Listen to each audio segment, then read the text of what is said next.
another one, but we want to address this because you just did it. We just saw an interview that you did with the BCU Big Cat University, and it was Legendary Topcatz. Do you recall? I don't. Okay, can we show a clip of that?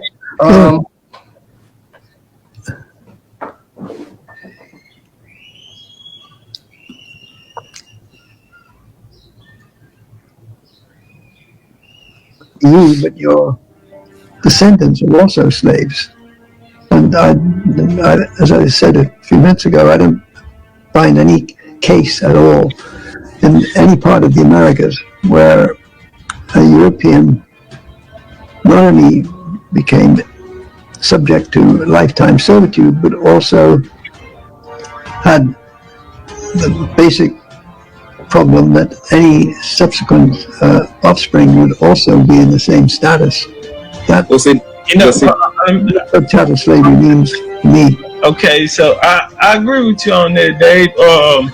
So the people who are the chattel slavery is upon, in my search, in my research, will be the indigenous people of America. Yeah, that's for sure. 4 million people that speaking about during the time of the Civil War. Ending birthright citizenship, how confident are you that the court will rule in your favor and allow that order to end birthright citizenship to go forward? Well, you're just telling me that for the first time. I am so happy. I think the case has been so misunderstood. That case, birthright citizenship, is about slavery. If you look at the details of it, the signings of it, everything else, that case is all about slavery. And if you view it from that standpoint, people understand it.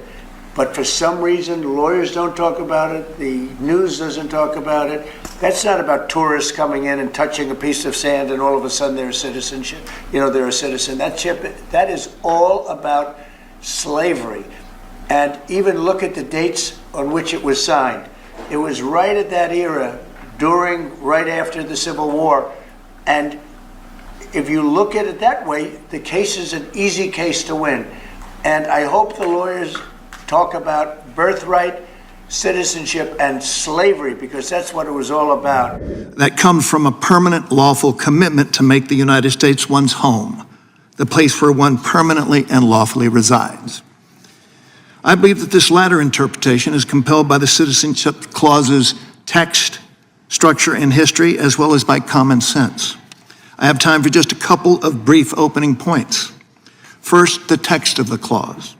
If subject to the jurisdiction of the United States means nothing more than the duty of obedience to the laws of the United States, why did its framers choose such a strange way to say that? Why didn't they just say, subject to the laws of the United States? Doing so would have been quite natural, given that this straightforward, unambiguous phrase is used in both Article 3 and Article 6. The clause also ensures that birthright citizenship makes newborns citizens of both the United States and of the states wherein they reside. That is, where they live, their home. This word standing alone implies a lawful permanent residence, and it plainly excludes tourists and other lawful visitors, as well as illegal aliens who are prohibited by law from residing in a state, although they all must obey our laws.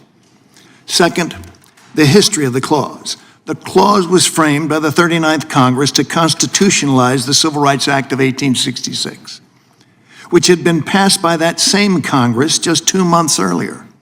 The 1866 Act explicitly denied birthright citizenship to persons, quote, subject to any foreign power, close quote, and to, quote, Indians not taxed, close quote. It is clear from the debate in the 39th Congress that Congress decided to replace this language with subject to the jurisdiction thereof, not because Congress suddenly and without any comment decided to broaden the scope of birthright citizenship from the act.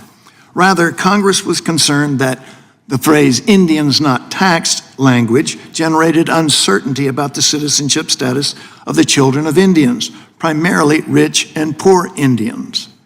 The dispute is best captured, I think, by this comment from Senator Trumbull. who wanted to replace the words Indian not taxed, even though he was the principal author of the 1866 Act. He said this, "I am not willing to make citizenship in this country depend on taxation. I am not willing, if the senator from Wisconsin is, that the rich Indian residing in New York shall be a citizen and the poor Indian residing in the state of New York shall not be a citizen."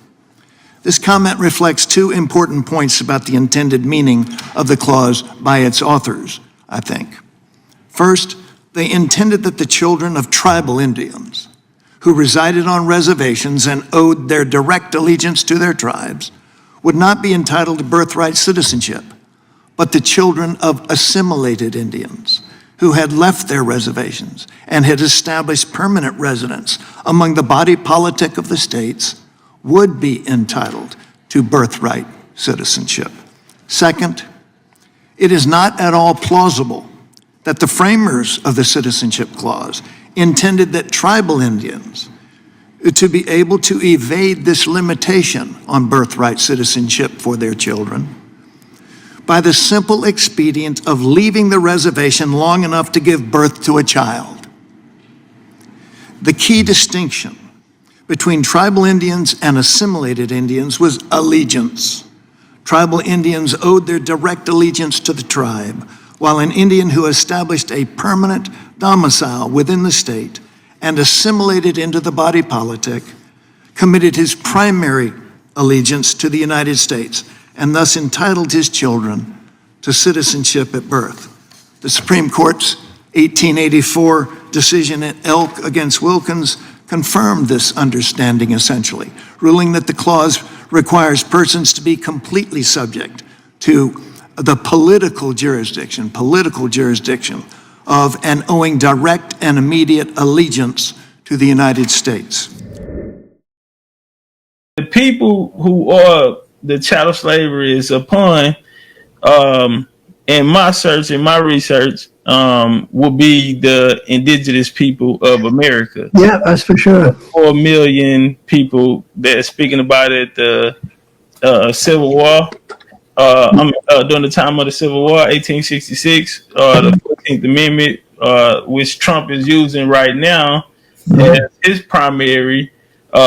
He's using the 14th Amendment.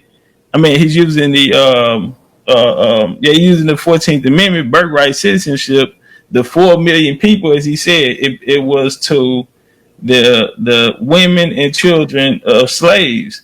Mm-hmm. So I don't think that would include the European, because in my family, Cherokee Indian is his wife, but she is listed as his slave, and their son is listed as the slave as well.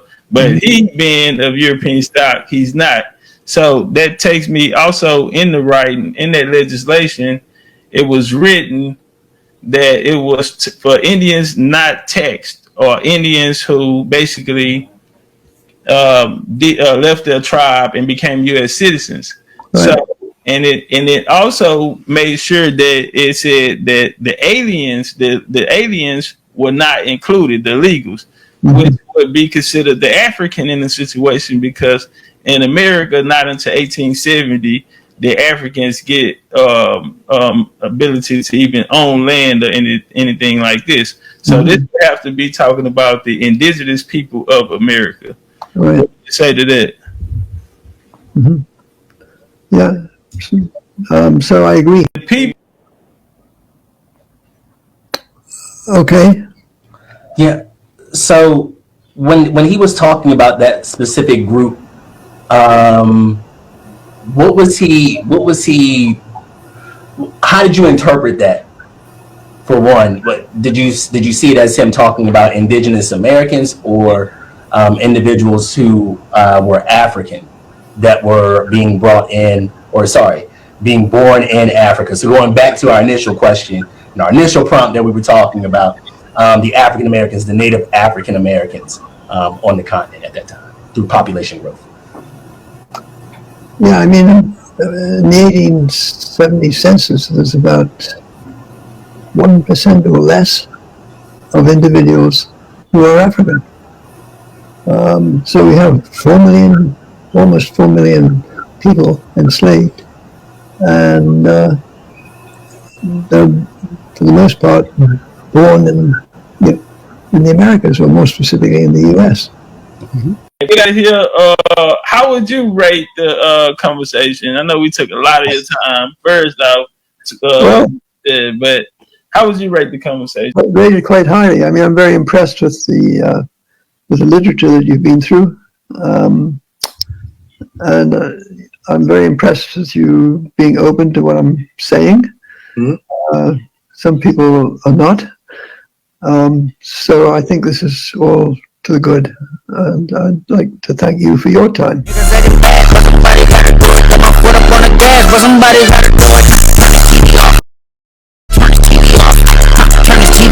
the TV off.